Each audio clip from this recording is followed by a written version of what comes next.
नमस्कार दोस्तों, आप सभी का स्वागत है वाई प्लेसमेंट में।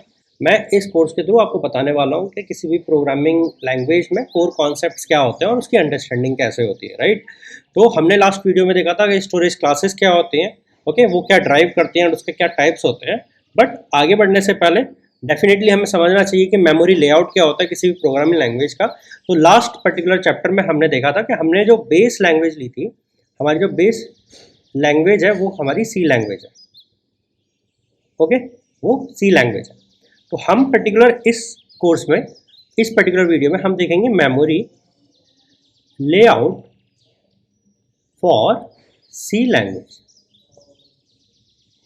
Memory layout, why I am saying memory layout.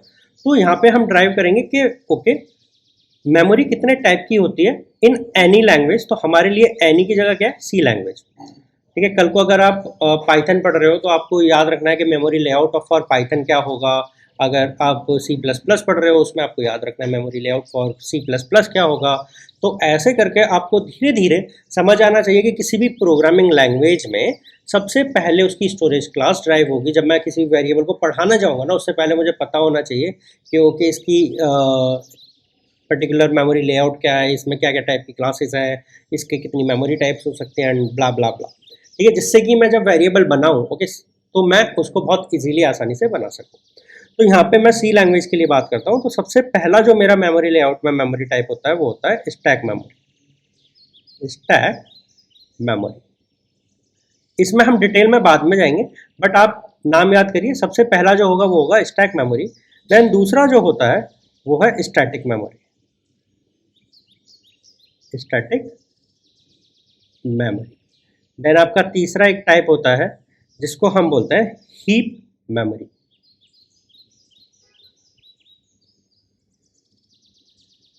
Okay, now ये कैसे आप इन सारी चीज़ों को एक साथ एक डायग्रामेटिक बिहेवियर में देख सकते हो। सो ये मेरा आपका मेमोरी स्पेस है किसी भी प्रोग्रामिंग लैंग्वेज का, ठीक है, जिसमें आपको याद रखना है कि ये मेरा स्टैटिक मेमोरी हो गया। एक एरिया अलोकेट कर दिया मैंने, स्टैटिक मेमोरी, ये मेरी स्टोरेज है। Okay, this all is my storage. So इसमें एक एरिया अलोकेट हो गया, दिस वन, जहाँ पे मेरा स्टैटिक मेमोरी के वेरिएबल्स आके सेव हो सकते हैं। देन मेरा एक एरिया होगा जहाँ पे मैं अपनी हीप मेमोरी को स्टोर करूँगा। मेरा एक हीप मेमोरी होगा। And on the other side, दूसरी साइड से जो मेरा मेमोरी स्टोरेज है उसके दूसरे एंड से मेरा धीरे धीरे बढ़ के आ रहा होगा क्या, stack memory. Which one, stack. So अगर आप देख रहे हो, heap and stack can increase and decrease accordingly, उनकी रिक्वायरमेंट के बेसिस पे वो बढ़ घट सकते हैं। बट स्टैटिक मेमोरी में आप बढ़ा घटा नहीं सकते ड्यूरिंग ए प्रोग्राम। ओके, तो ये आपको कोर कॉन्सेप्ट यहाँ से समझ आता है। इस डायग्राम को आप अपने जहन में उतारिए, आप समझने की कोशिश करिए। जब भी मैं सी लैंग्वेज की बात करूँगा तो उसका मेमोरी स्टैक क्या होता है, उसका मेमोरी लेआउट क्या होता है और उसमें क्या क्या टाइप की मेमोरीज होती हैं। तो अब नेक्स्ट स्लाइड से मैं धीरे धीरे करके ना एक एक टाइप को पकड़ूंगा, उसको थोड़ा एलोबरेट करके आपको समझाने की कोशिश करने वाला हूँ। पर आई गेस आपको ये चीज़ सारा का सारा डायग्राम अभी समझ आ रहा होगा कि ओके, स्टैक मेमोरी कैसे होता है, हीप मेमोरी कैसे होता है, वो बढ़ घट सकता है, एंड स्टैटिक मेमोरी कैसे होता है किसी भी प्रोग्राम का, और वो पर्टिकुलर एक फिक्स साइज का रहता है। ठीक है, और वो बेसिकली ड्यूरिंग द प्रोग्राम एक फिक्स साइज का रहता है। हम प्रोग्राम से पहले उसको अलोकेट कैसे करते हैं वो भी हम अभी धीरे धीरे देखेंगे। ठीक है, तो सबसे पहले हम चीज़ें समझते हैं कि स्टैटिक मेमोरी क्या होता है। ठीक, कौन सा, स्टैटिक मेमोरी क्या होता है। ओके, सो ये बेसिकली अगर आप किसी भी प्रोग्राम को लिखते हो, लेट से मैंने ये प्रोग्राम लिखा, ओके, मैं इसको कर्ली ब्रेसेस में बाइंड अप कर रहा हूँ बिकॉज एक प्रोग्राम आप जब भी लिखोगे तो उसको रिप्रेजेंट कैसे ना कैसे करोगे। तो मैं इसको इस arrow greater than less than के बीच में लिख रहा हूँ, तो यहाँ पे आपका कोड आएगा। ठीक, जब भी मैं इस प्रोग्राम को लिखता हूँ, ये प्रोग्राम अभी एग्जीक्यूटेबल प्रोग्राम नहीं है, ये आपको समझ आ गया, ये just a line of code है, लाइन ऑफ कोड है। ठीक है, इसको आप रन नहीं कर सकते। ठीक है, तो आप क्या करोगे, इसे रन करने से पहले ये आप कंपाइल करोगे। क्या करोगे, कंपाइल करोगे। किसके थ्रू कंपाइल करोगे, कंपाइलर के। कंपाइलर के थ्रू कंपाइल करोगे, ठीक है। ये कंपाइलर इस प्रोग्राम को रनेबल बनाएगा, ठीक है, और एग्जीक्यूटेबल बनाएगा, एग्जीक्यूटेबल बनाएगा। देन आप इस पर्टिकुलर एग्जीक्यूटेबल प्रोग्राम को, जो ये आपका एग्जीक्यूटेबल प्रोग्राम है, इसको आप रन करने वाले हो, ठीक है। Then this process will takes input, ये आपका इनपुट लेगा एंड आपको आउटपुट देने वाला है। तो ये आपका एक जेनरिक लाइन ऑफ कोड कैसे काम करता है, ये उसका बिहेवियर है यहाँ पे, जो मैंने अभी आपको डायग्रामेटिकली समझाया, ठीक है। यहाँ पे स्टैटिक मेमोरी क्या होती है कि जब आप पर्टिकुलर प्रोग्राम लिखते हो तो उसमें आप बहुत सारे ना वेरिएबल्स डिक्लेयर करते हो, ठीक है। वो अलग अलग टाइप के वेरिएबल्स हो सकते हैं। लेट से आपने कुछ ग्लोबल वेरिएबल डिक्लेयर करे, ठीक है, कुछ कॉन्स्टेंट्स डिक्लेयर करें, ठीक है, ये आपने डिक्लेयर किया। नाउ जब आप इसे कंपाइल करते हो तो कंपाइल टाइम पर, ठीक है, कंपाइल टाइम पर क्या होगा, ये पर्टिकुलर एक अपना मेमोरी स्पेस ले लेगा, कहाँ पे, स्टैटिक मेमोरी में।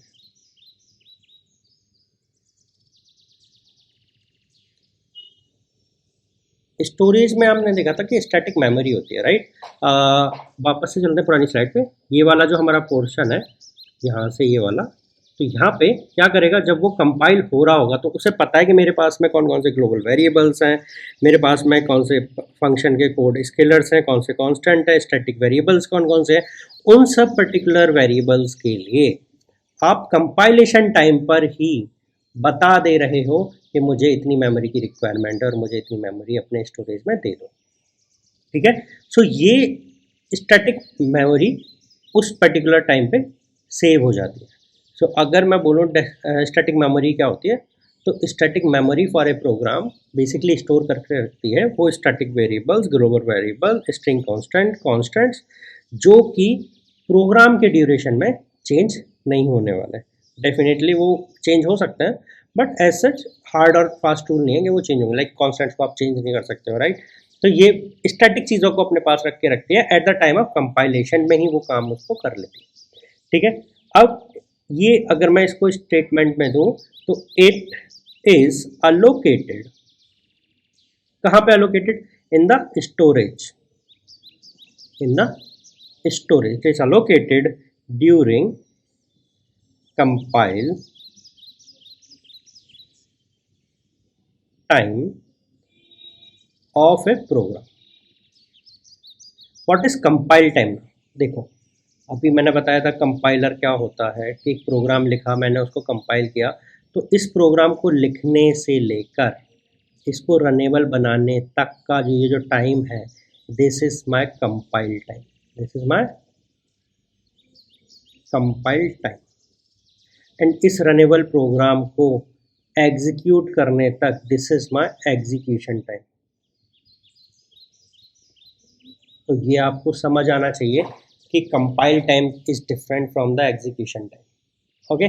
तो मेरा प्रोग्राम एक लाइन ऑफ कोड है जिसको मैंने कंपाइल टाइम में प्रोसेस किया, उसको कंपाइलर से मैंने रनेबल बनवाया या एग्जीक्यूटेबल फॉर्म में लेकर आया, फिर एग्जीक्यूटेबल प्रोग्राम को मैंने एग्जीक्यूट किया और उससे मैं इनपुट देता हूँ और वो मुझे आउटपुट देता है, तो ये उसका एग्जीक्यूशन टाइम है। तो वो था डिफरेंट। तो मैं यहाँ पे जो स्टैटिक मेमोरी की बात कर रहा हूँ, वहाँ पे अलोकेशन जो होता है वो कंपाइल टाइम में होता है ऑफ ए पर्टिकुलर प्रोग्राम। आपको इतना आई गेस समझ आ गया होगा, ठीक है। अब देखते हैं कि यहाँ पे कौन कौन से वेरिएबल्स आपके सेव होते हैं। तो यहाँ पे सबसे पहले तो ग्लोबल वेरिएबल्स, ठीक है। Second one is string constant, ठीक है। Third one is static variable, fourth one is function code, ठीक है। फिफ्थ वन इज स्केलर्स और कॉन्स्टेंट्स। ये बेसिकली आपके जितने ये टाइप के जो वेरिएबल्स होते हैं, ये आपके कहाँ जाके सेव होते हैं, ये आपके सेव होते हैं स्टैटिक मेमोरी में,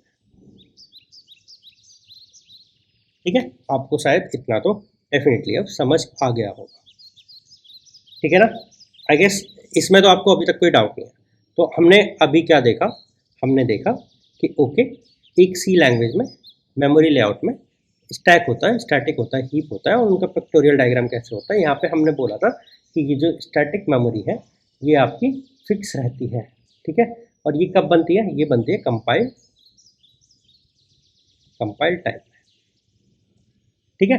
कंपाइल टाइम में बनने के लिए इसको क्या करना पड़ता है, तो हमने देखा कि हमारा कोई भी प्रोग्राम है वो पहले कंपाइल टाइम ये उसका कंपाइलर का होता है, जहाँ पे हम उस लाइन ऑफ कोड को रनेबल और एग्जीक्यूटेबल फॉर्म में लाते हैं, वहाँ से हम उसको एग्जीक्यूट करेंगे तो वो हमारा एग्जीक्यूशन टाइम में जाएगा। तो हमारे किसी भी प्रोग्राम के पूरी लाइफ साइकिल में दो टाइम हम जोन अभी तक हमने देखे, जहाँ पे एक होता है कंपाइल टाइम एंड दूसरा होता है एग्जीक्यूशन टाइम, ठीक है। तो यहाँ पे जब कंपाइल टाइम में जो मेमोरी एलोकेशन होती है फॉर द वेरिएबल, वो हमारी स्टैटिक मेमोरी में जाके स्टोर हो जाता है, जो कि बाद में एग्जीक्यूटिव टाइम पे चेंज नहीं होती, ठीक है। ज़्यादा इम्पैक्ट नहीं पड़ता है इसका। तो हमें पहले से पता है ओके इसको इतनी स्टैटिक मेमोरी चाहिए, हम उसको उतना स्टैटिक मेमोरी लाकर दे देते हैं। और इसमें क्या क्या टाइप के वेरिएबल्स जाके सेव होते हैं वो हमने यहाँ पर देख लिया कि global variable, static string constants, static variables होता है, ग्लोबल वेरिएबल्स होता है, स्ट्रिंग कॉन्स्टेंट होता है, फंक्शन कोड होता है और कॉन्स्टेंट्स बेसिकली स्केलर्स होते हैं, ठीक है। अगला हमारा टॉपिक जो टाइप है वो है हमारा आपका stack memory. What is the type of next memory layout, which is stack memory, ठीक है। So this got allocated during run time, ठीक है, और एग्जीक्यूशन टाइम।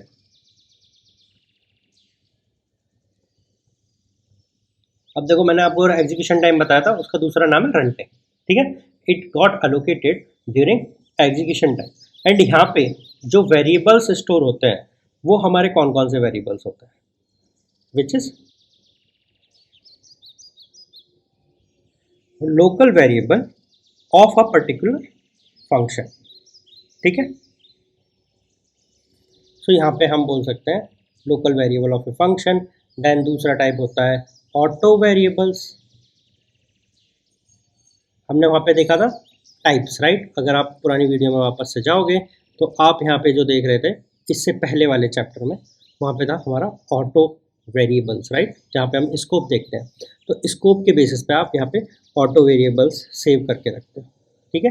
देन आपका आता है फॉर्मल पैरामीटर, ठीक है। चौथा आता है रिकर्सिव कॉल्स। देन उसके बाद आता है रिटर्न एड्रेस। कभी कभी आप ना रेफरेंसेस देते हो तो वहाँ से रिटर्न एड्रेस। एंड आपका इसके बाद में जो टेम्परेरी वेरिएबल्स होते हैं, ठीक है, ये सारे कहाँ पे जाके स्टोर होते हैं, ये आपके स्टोर होते हैं स्टैटिक मेमोरी में एट रन टाइम और एग्जीक्यूशन टाइम, ठीक है। ये आपको याद रखना है स्टैटिक मेमोरी के लिए। जब भी मैं बात कर रहा हूँ स्टैटिक मेमोरी की तो आपको याद रखना है कि ये अलोकेट होते हैं रन टाइम पे और किन किन टाइप के पैरामीटर्स के लिए अलोकेट हो सकते हैं, ठीक है। सबसे ज़्यादा आपको ध्यान रखना है कि ये recursive call, return address, local variable, formal parameters इनके लिए होते हैं, और ये ऑटो टाइप के वेरिएबल्स के लिए भी एक तरह से उसी टाइम पे एग्जीक्यूशन टाइम पे अलोकेशन होगा, ठीक है। इसके बाद में जो हमारा बचता है वो है हीप मेमोरी।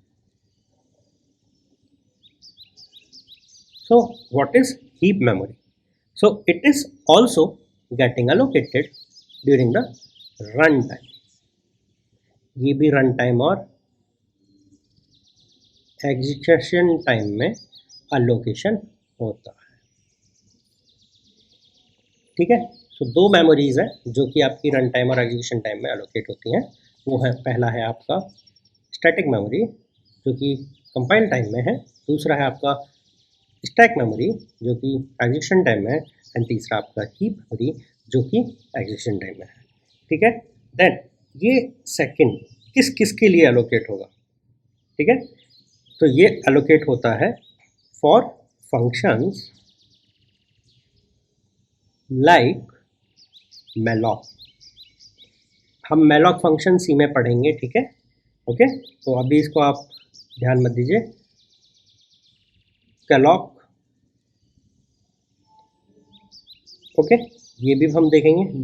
न्यू टाइप को आपको समझ आना चाहिए कि न्यू हम नया वेरिएबल बना रहे हैं, ठीक है। एंड इट विल डीअलोकेट और गेट्स फ्री। हम इसको हीप में अलोकेट कर सकते हैं और फिर हम इसको फ्री कर सकते हैं, ठीक है। तो यूजिंग द फ्री, तो ये थोड़े समय के लिए अगर मुझे उसे अलोकेट और डीअलोकेट करना है तो मैं इसे कर सकता हूँ।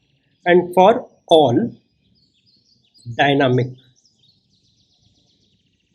डाटा स्ट्रक्चर्स ये मेमोरी अलोकेट होगी, जैसे कि character, I am saying character S is an array which holds India. तो इस केस में हम इसको हीप मेमोरी में अलोकेट कर देंगे, ठीक है। For all the dynamic data structures memory get allocated in the heap memory. So I guess इतना आपको समझ आया होगा। हमने जो अभी तक देखा उसमें हम दोबारा से चलते हैं। सबसे पहले हमने देखा प्रोग्राम होता है, उसको लाइन ऑफ कोड होता है, उसका फिर कंपाइलेशन टाइम आता है। कंपाइलेशन टाइम में आपकी स्टैटिक मेमोरी एलोकेट होती है। देन आपका एग्जीक्यूशन टाइम आता है और रन टाइम आता है, जहाँ पे आपका stack memory and heap memory allocate होती है, ठीक है। एंड किस किस टाइप के वेरिएबल्स आपके हीप मेमोरी में हो सकते हैं और स्टैक मेमोरी में हो सकते हैं, वो भी हमने देखा। सबसे पहले हमने देखा कि स्टैटिक मेमोरी में क्या रहेगा, कौन कौन से टाइप के वेरिएबल रहेंगे, फिर स्टैक मेमोरी में क्या क्या रहेगा, एंड फिर हीप मेमोरी में क्या क्या रहेगा। अब यहाँ से जब क्वेश्चन आपको पूछा जाएगा, वो पूछा जाएगा किस टाइम पे, ओके, कौन सी मेमोरी अलोकेट होती है, और आपको पीस ऑफ कोड दे दिया जाएगा। वहाँ पे मान लो अगर लिख दिया ऑटो, तो आपको याद आना चाहिए ओके ये ऑटो है तो स्टैटिक होगा, राइट। तो इस टाइप से आपको क्वेश्चंस पूछे जाएंगे। तो इस पर्टिकुलर लेआउट के बेसिस पे ऑफ सी प्रोग्राम हम नेक्स्ट वीडियो में देखेंगे कि ऑटो स्टोरेज क्लास क्या होती है, ठीक है। बिकॉज अब आपको समझ आ रहा है कि ओके मेमोरी कैसे कहाँ कहाँ पे एलोकेट हो सकती है, किस किस टाइम पे एलोकेट हो सकती है, क्या टाइम जोन है उसके, ठीक है। तो अब हम उसको प्रॉपर्ली देखेंगे कि ओके अब जो हमने स्टोरेज क्लासेस के टाइप पढ़े थे ना सी में, उसका क्या क्या डेफिनेशन है, क्या क्या टाइप है, वो कहाँ स्टोर होगी, उसकी डिफॉल्ट वैल्यू क्या होगी, उसकी लाइफ साइकिल क्या होगी, कैसे वो स्टोर होगी, एंड ब्ला ब्ला ब्ला, ठीक है। अब हम उसका ना निचोड़ निकाल के उसको समझने की कोशिश करेंगे स्टोरेज क्लासेस को based on the static memory और हीप मेमोरी और स्टैक मेमोरी। ओके, सो मिलते हैं नेक्स्ट वीडियो।